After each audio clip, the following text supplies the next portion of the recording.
أعوذ بالله من الشيطان الرجيم. بسم الله الرحمن الرحيم. رب اشرح لي صدري ويسر لي أمري واحلل عقدة من لساني يفقه قولي. بسم الله الرحمن الرحيم. الرابح اللي يربح وسعدات اللي يبدا بها. اللهم صل على سيدنا محمد الحبيب السراج المنير صلاة مطلقة جامعة لكل خير دافعة لكل شر وعلى آله وصحبه وسلم. السلام عليكم إخواني الكرام، أخواتي الكريمات، أحباء قناة الإنسانية 676 المباركة، قناتكم التي تحب لكم الخير ولا تجدون فيها إلا الخير بإذن الله تعالى. درس اليوم هو مبدأ من مبادئ النجاح المحمدية الإدريسية العلوية. وكما قلت لكم مبادئ النجاح المحمدية الإدريسية العلوية هو كتاب مبارك أنا الآن أشتغل في تأليفه، أكتب فيه من خلال تجربتي في الحياة الطويلة والكبيرة مجموعة من المبادئ التي تجعل الإنسان إن طبقها وحافظ عليها سعيدا في الدنيا والآخرة. مبدأ اليوم إخواني الكرام هو الزواج. الله والله إنها كلمة عظيمة. الزواج يعني الزواج الحلال. الزواج الذي أقصد هو الزواج الإسلامي، يعني بين رجل وامرأة، بين ذكر وأنثى، الذي نرى فيه جمالية الخالق تعالى في هذه الألفة بين فردين، واحد يكمل الآخر، ذكر وأنثى، فاعل ومنفعل. سبحان الله. فالله سبحانه وتعالى خلق لنا من أنفسنا أزواجا لنسكن إليها، وكلمة نسكن جامعة لكل خير. سبحان الله. يعني أعلى مقامات الطمأنينة هي في السكون، حتى في مقام العبادة ومقام الإحسان في السكون هو من أعلى المقامات. والنبي صلى الله عليه وآله وسلم نصح الشباب بأنه من استطاع من الشباب الباء فليتزوج، فإن لم يستطع فعليه بالصوم فإنه له وجاء. يعني الزواج إخواني الكرام في نظري وحسب مبادئي التي اتخذتها في الحياة هو من أعظم مبادئ النجاح. لماذا؟ لأنه ييسر لك الحياة وينظمها ويجعلك تشعر بالمسؤولية وتنضبط مع أهدافك وتستغل وقتك في الإنجاب وفي الأمور الصالحة. كما أن الزوجة تقوم بدورها في إعانتك على قضاء حوائجك، فهي تتولى أمور البيت وأنت تركز على عملك الخارجي والسعي لإحضار القوت اليومي لها ولأبنائها الذين هم أبناؤك. سنحاول ما أمكن أن نتحدث بشكل عفوي، المهم أن تصل الفكرة. إخواني الكرام، الزواج خلاف ما يروج له الآن بأنه صعب وبأنه فيه فتنة وفيه عرقلة وفيه مسؤولية. لا، الزواج هو الذي ينظم لك حياتك ويجعل فيها البركة ويفيض عليك فيها الأرزاق، فهو جمال الحياة وروعتها وكمالها وتكاملها. الزواج يعينك كما قلت على تكاليف الحياة ومساعدتك على العبادة. فحينما تكون متزوج فمن أصعب الأمور هي الشهوة، خلقها الله لحكمة وبها تستمر الحياة ويستمر النسل. فالزواج يعينك بل يوجهك بل يحصنك حتى تحرر هذه الشهوة في الحلال، فتكون أجرا لك بدل أن تفتن بها. كما أن المرأة تقوم بأشغال البيت وأشغال الطعام وأشغال الطبخ وأشغال التصبيب، فهذا الأمر متعب. واسألوا الناس الغير متزوجين والذين بدأوا يكبروا في السن أو كبروا في السن وليسوا متزوجين، والله إنها حياة صعبة جدا. فكما قلت إخواني الكرام، الإنسان يحاول ما أمكن أن يتزوج، فالزواج فيه إصلاح لنفسه وإصلاح لدينه وإصلاح للمجتمع وإصلاح للأمة، وفيه جمالية الحياة وفيه روعتها وفيه إصلاحها. والزواج حتى يكون مبارك وصالح وخالي من الابتلاءات والفتن والكوارث كما نسمع الآن، لأنه أصبح زواج مصلحة زواج جاه، وجواز بموظفة حتى تعينني، وزواج بعائلة فلان حتى أستفيد منهم. هذا هو الدمار الشامل. الإخوة الكرام، لمن أراد التحصيل والنجاح في حياته فليتخذ الزواج مبدأ دينيا يقربه إلى الله تعالى، ويعبد به الله تعالى، ويساعده على عبادة الله تعالى. ولمن أراد أن يتبع استراتيجية في الزواج الناجح حتى يكون زواجه ناجحا صالحا ومباركا، ولا يرى منه إلا الخير، وتكون له ذرية صالحة تعيش معه في الحياة، تؤنسه وتخدمه خدمة يرضى عليها الله تعالى، تكون له ذرية تترحم عليه من بعده، ويكون له نسل طاهر يترحم عليه من بعده. فأولا يجب عليه في هذه الاستراتيجية المحمدية الإدريسية المباركة أن تكون له نية صالحة في الزواج، يعني لا تكون له نية سيئة. فكما قال النبي صلى الله عليه وسلم: تنكح المرأة لأربع: لمالها، ولجمالها، ولنسبها، ولدينها، فاظفر بذات الدين تربت يداك. نعم إخواني الكرام. وفي حديث آخر قال صلى الله عليه وآله وسلم: ولا أمة خرماء سوداء ذات دين أفضل. سبحان الله، شوفوا التوجيه النبوي كي، ما أجمله، ما أروعه، ما أصدقه. إذن أخواني الكرام، أخواتي الكريمات، خص النية الصالحة بالزواج. وأنا أريد أن أتزوج بنية تحصين نفسي، بنية أن تكون لي زوجة صالحة أو زوج صالح يعينني على الطاعة، أكون إنسانا صالحا في المجتمع، أكون إنسانا منتجا إنتاجا جيدا ينفع المجتمع وينفع الأمة وينفع الآخر. أتزوج من أجل أن تنظم حياتي، أتزوج من أجل أن أعيش الحياة السليمة التي فطر الناس عليها.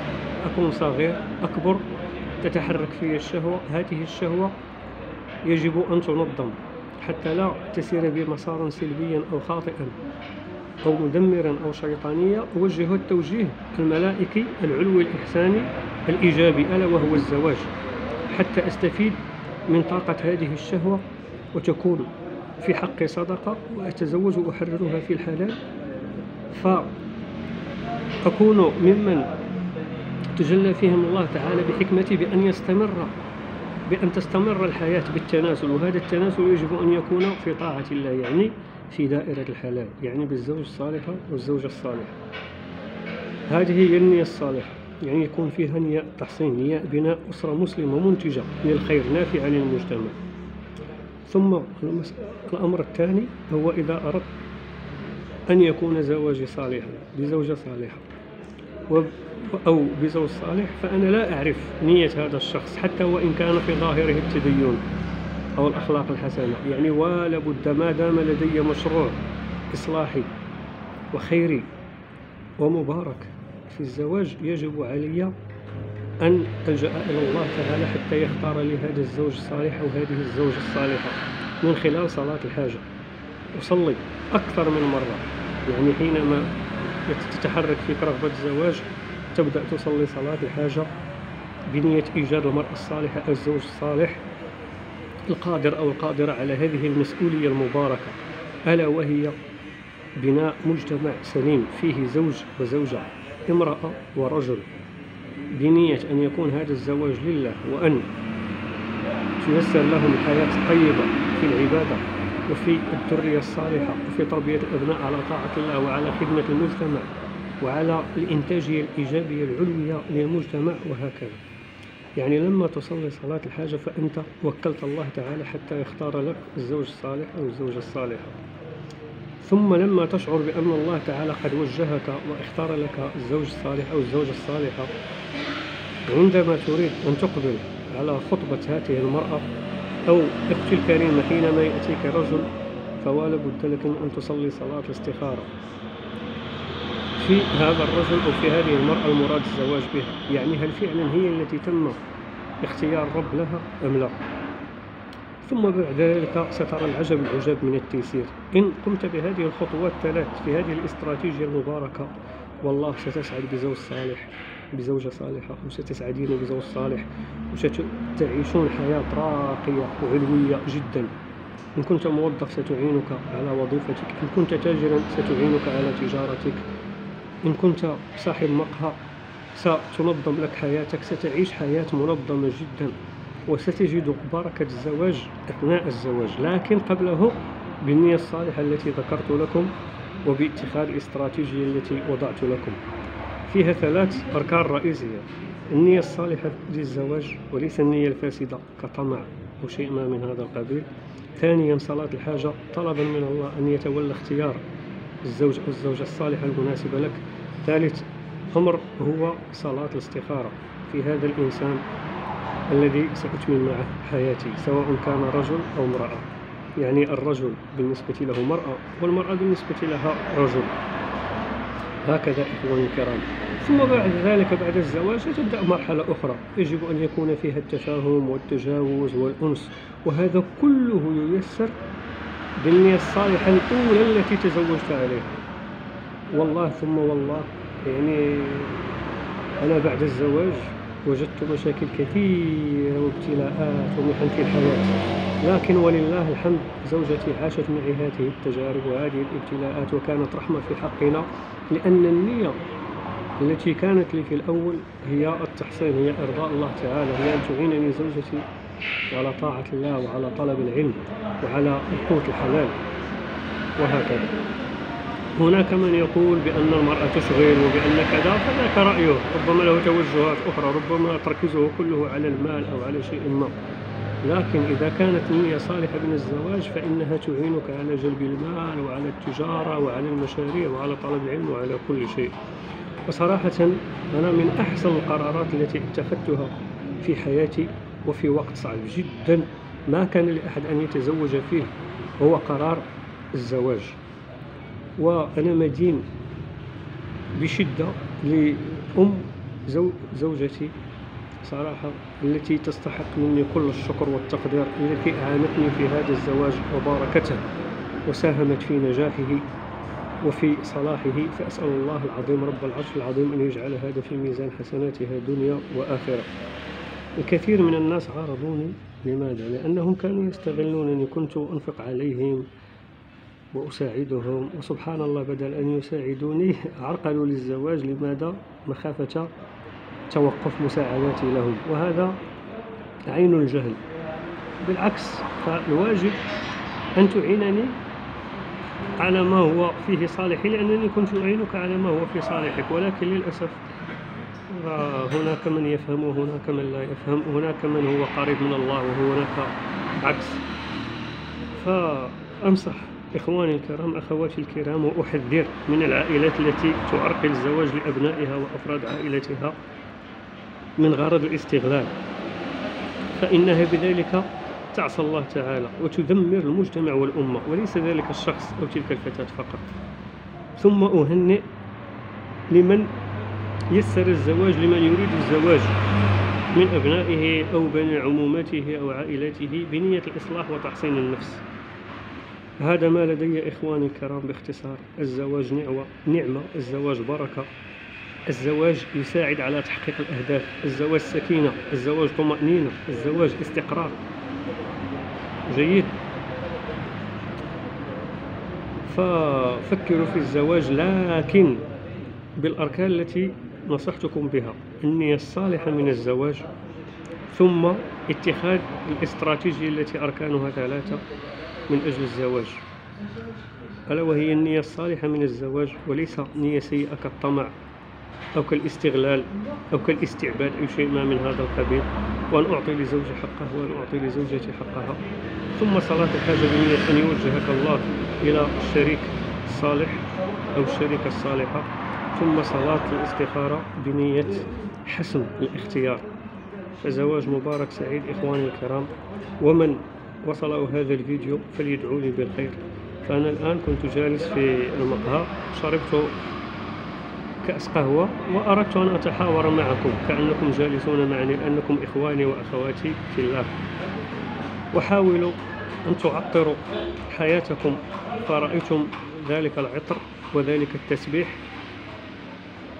هو كرمز أن تعطروا حياتكم بالصلاة على النبي. فوالله ما تعطرت الحياة وما نجح زواج ولا تجارة ولا من وفق إلا ببركة الصلاة على النبي، سواء أدرك ذلك أم لم يدركه. فعطروا حياتكم بالصلاة على النبي الحبيب السراج المنير، حبيبي ومساندي وسندي جدي رسول الله صلى الله عليه وسلم. وليكن لكم ورد يومي 100 مرة في الصباح و100 مرة في المساء على الأقل، تعطرون به حياتكم، فإنها تجلب لكم كل خير، تصرف عنكم كل شر. ولمن أراد أن يتوسع وأن يرفع همته في أمر الصلاة على النبي، سأترك لكم رابط لفيديو قد تحدثت فيه بشكل مستفيض بالسريان عن بركات الصلاة على النبي صلى الله عليه وسلم، سأضعه لكم في أول تعليق. حاولوا أن تشاهدوه واستفيدوا منه، فإنه فيديو جيد جدا عن بركات الصلاة على النبي، وعن أنها تحقق لكم لمن قالها بيقين واستمر عليها، تحقق لكم كل أهدافكم، تختار لكم الزوجة الصالحة، وتبارك لكم حياتكم، وتيسر عباداتكم، وتوجهكم في تجاراتكم وفي أعمالكم وفي دراساتكم وفي مناصبكم وفي كل شيء. والتسبيح إشارة كذلك إلى الصلاة على النبي، فالصلاة على النبي جامعة لكل خير، هي تسبيح، هي ذكر، هي طلب عون، هي دفع بلاء، هي كل شيء. فعطروا حياتكم بالصلاة على النبي كما تعطرون ثيابكم بالرائحة الطيبة وبالمسك الطيب. فالصلاة على النبي هي طيب روحي وبدني، ظاهري وباطني. وفي هذا القدر كفاية، وخير الختام الصلاة على النبي صلى الله عليه وآله وسلم. والضامن لهذا الكلام كما قلنا، والجاه والخير والبركة كلها مجموعة في اللهم صل على سيدنا محمد الحبيب السراج المنير، صلاة مطلقة جامعة لكل خير دافعة لكل شر، وعلى آله وصحبه وسلم، والحمد لله رب العالمين.